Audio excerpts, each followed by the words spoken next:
Brian Rosari, Don Ferguson, debut here on Hartford All Access.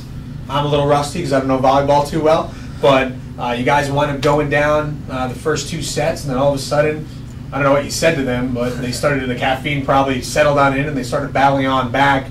Talk about that second set, because you guys got close, and then all of a sudden it got away from you. Yeah, I thought a lot of it had to do with Navy controlling the tempo. I thought they played real well today. They controlled the tempo right from the start, and instead of forcing the issue on our own side and controlling the ball like we normally do, we got caught up in a rush game and worked to their advantage.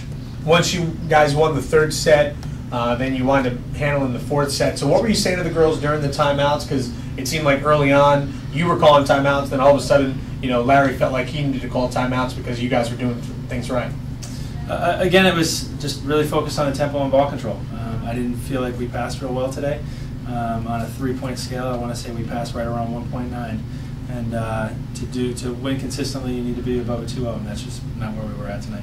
You had a couple good players, Lindsay Anderson, as well as Cordell had a couple big shots there. And volleyball is really all about momentum, and you try to rattle off a couple points and get up in there. It seemed like there was a seesaw battle towards the tail end.